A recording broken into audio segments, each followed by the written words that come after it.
Hi, I'm Ariane Sparks. Welcome to the Hot Seat.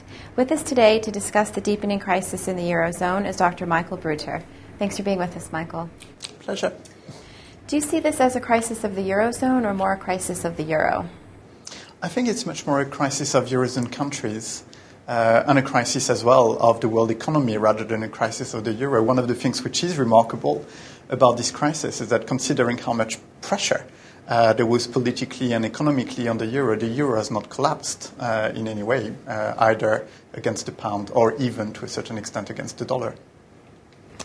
Do you see the crisis spreading to other Euro countries currently facing financial difficulty?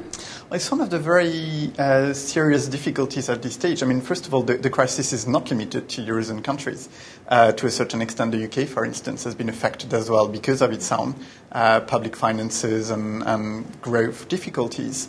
But at the moment, I personally don't believe that any country within the European Union, including within the Eurozone, will reach the same level of crisis as Greece, for instance, which has a very peculiar situation.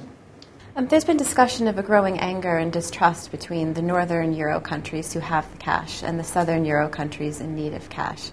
Do you see this causing further damage to relationships across the Eurozone?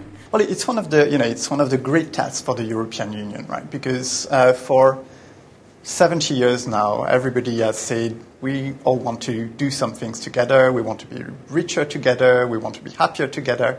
But for the first time, Europeans are asked the question of solidarity in a very direct way, in the sense that some people from countries which do not experience very important difficulties are asked to actually accept some economic and financial sacrifices in order to help the countries which appear to be the weakest links at this stage.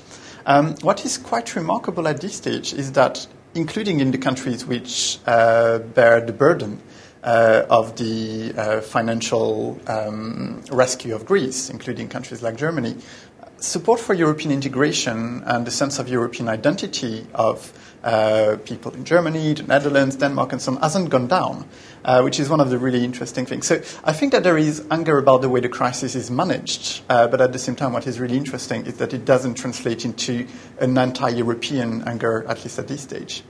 All right, we'll leave it there. Dr. Bruter, you're off the hot seat. Thank you for being with us. Thank you very much. And thank you for being with us. Please tune in next month for our next edition of The Hot Seat.